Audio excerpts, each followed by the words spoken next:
Você não sabe mais o que fazer diante de tantos problemas da vida, não é? Agora, o que fazer para sair dessa situação? O mais garantido é aprender com os erros e acertos de homens e mulheres que viveram muito antes de nós. A Bíblia registra os eventos do passado justamente para nos ensinar sobre o presente. Então, por apenas R$ 59,90 por mês, você pode acessar a Bíblia Comentada com Rodrigo Silva, onde eu estudo a Bíblia semanalmente com quase 7.000 alunos. E, de quebra, você ajuda na construção do Museu de Arqueologia Bíblica do UNASP. Então, quer saber mais? Acesse o link. Eu aguardo você. O que eu poderia dizer da evidência histórica de Jesus? Em primeiro lugar, tem uma técnica que a gente usa para estudar documentos antigos. Você entendeu? Eu achei muito legal, que eu vou ao banheiro de vocês, tem uma frase salomônica lá, né? Use o banheiro como se fosse cometer um crime, não deixe vestígios. É isso aí. Achei legal demais, mas pô, vou copiar isso aqui. Então, a gente tem mais ou menos um negócio desse, uma espécie de CSI, que você usa com documentos antigos. Para eu saber se a pessoa que escreveu aquele documento estava escrevendo uma história real, uma história fictícia, algo que ele acreditava que era verdadeiro. Nossa. Ou se era uma propaganda, por exemplo. Putz, é verdade. São técnicas muito sérias que são usadas. Vou ter que te interromper para falar um negócio, porque assim, nos tempos de hoje, a gente tá deixando vestígios pra caramba. Né? Isso daqui é um vestígio, né? Isso daqui é um livro, né? Do futuro. O outro, o cara no TikTok, são várias coisas. Mas no passado, para você descobrir esse vestígio, quer dizer, é muito estranho que a gente valorize, né? Estranho não, mas a gente... Pitágoras. Todo mundo fala do teorema de Pitágoras, mas ninguém vai a fundo entender se o patrão de fato existiu. Exatamente. A descoberta dessas coisas que me torna cético quanto ao ceticismo. Maravilhoso. Percebeu? Então vamos pegar Jesus. Já falei das técnicas que são usadas. Sim. Então, por exemplo, quando a gente compara os evangelhos com as biografias escritas dos imperadores romanos, você vê elementos claros que demonstram que as biografias romanas, que a vida dos 12 Césares, por exemplo, outras coisas mais, você vê que há ali duas facetas. Propaganda para enaltecer o cara ou para detonar com o cara.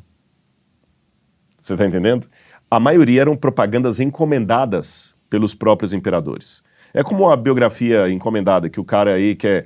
olha, escreve uma biografia sobre o Obama, aí contrata um jornalista, o cara bota lá, e tem aquela biografia não autorizada. Que é aqui que a gente gosta. Que quer detonar. Tem histórias ruins. E aí, como arqueólogo, eu vou tentar verificar, junto com os historiadores, o que há de procedência ou não disso.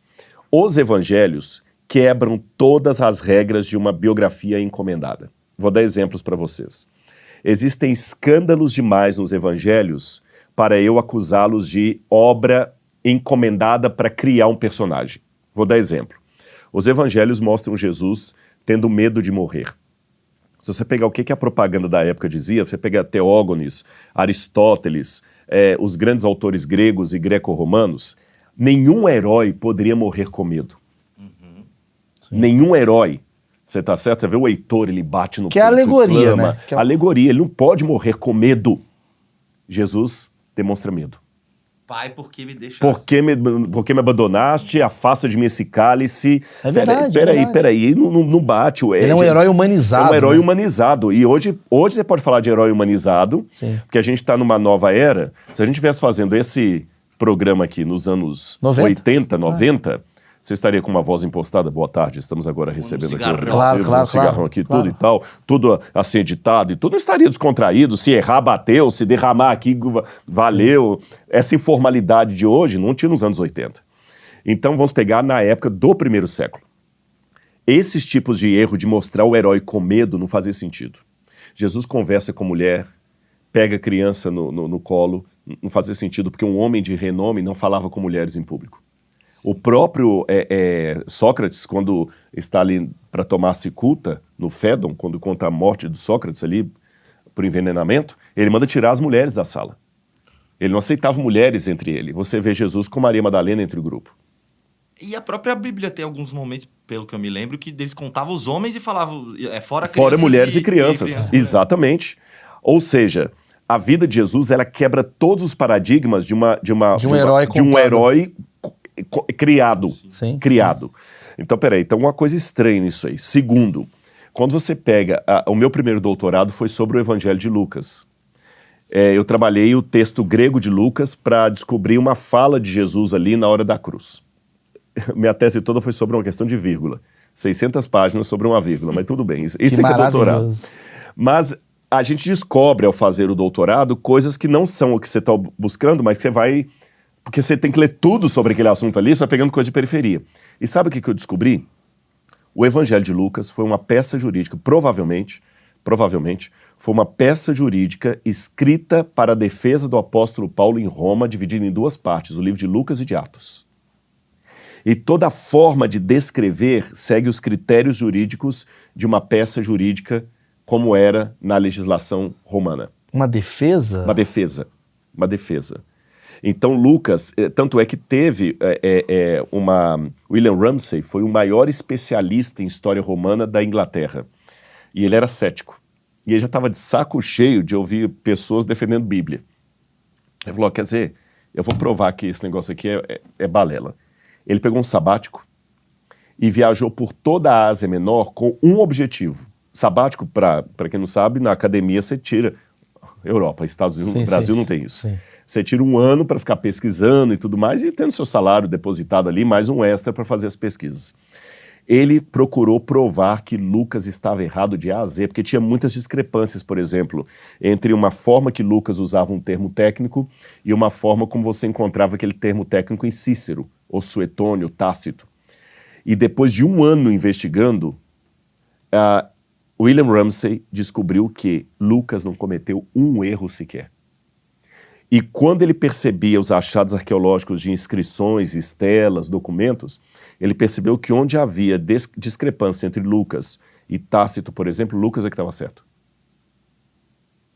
Ou seja, o Lucas foi escrito para ser uma peça jurídica, documentada, analisada, sabe, CSI. Zero informal. Zero informal.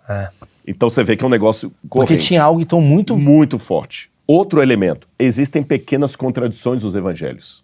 Eu vou voltar nessa do Lucas. Tá. Esse elemento corrobora uma tese da... Qual tese que você quer corroborar com isso? Tipo assim, que Jesus de fato era um ser...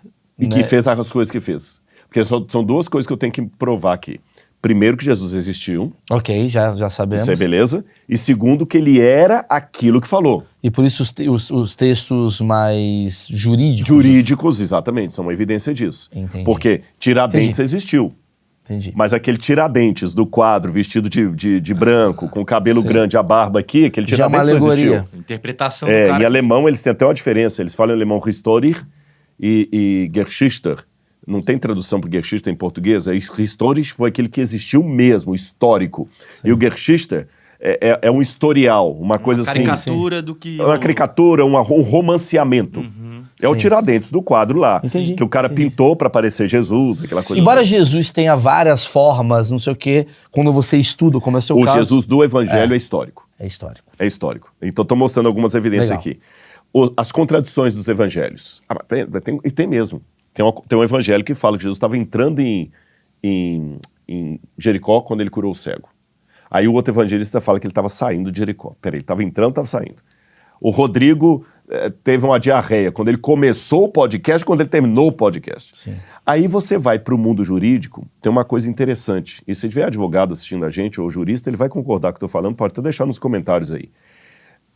Se 2 ou 3 testemunhas contam a mesma coisa sem errar uma vírgula, o promotor fala assim, elas foram orientadas. Elas não estão sendo espontâneas. Tá. Porque o espontâneo é você equivocar num detalhe que vai diferir de outra testemunha ocular. Ainda mais num livro escrito por tanta gente. Exatamente, por tantos anos, né? Exatamente. Então você tem que ter pequenas discrepâncias na periferia e você tem que ter congruência no elemento central.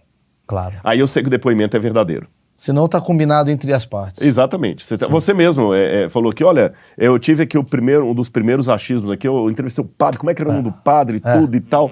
Esse lapso de memória... É humano e natural. Humano. Você está entendendo? E aí pode ser que alguém que trabalha aqui vai falar assim, não, olha, teve um padre que veio aqui, acho que foi já na metade dos achismos. Essa contradição foi no começo das primeiras gravações, ou já foi mais à frente, isso é legal. Sim, demonstra que é espontâneo. Sim. Então, os evangelhos são espontâneos. Então, quando eu olho só o texto dos evangelhos, ele já tem muitos elementos que mostram que são historicidade mesmo. Agora, fora dos evangelhos, vamos pegar assim os documentos. Eles foram distorcidos porque a gente não tem nenhum original mais. Temos cópia de cópia de cópia. Aí eu tenho que fazer outro trabalho de investigação para ver se os textos não foram mudados ao longo do tempo. Agora que vem o curioso. Eu não tenho o original de praticamente nenhum clássico da humanidade. Eu não tenho o original da Ética Nicômaco de Aristóteles, eu não tenho o original da Ilíada de Homero, eu não tenho os originais também nem da Guerras Gaulesas de Júlio César. Você tem cópia de cópia de cópia de cópia. Aí quando você vai nesses documentos mais antigos, por exemplo, das Guerras Gaulesas de Júlio César, tem uma meia dúzia de cópias e a mais antiga está 1000 anos distante da original. Claro. Quando você pega a tetralogia, você tem lá 12 cópias e a cópia mais antiga está 800 anos distante do original. Isso dos clássicos da humanidade. Quando eu pego o Novo Testamento, eu tenho mais de 5.800 cópias. E a distância entre a mais antiga e o original são de algumas décadas.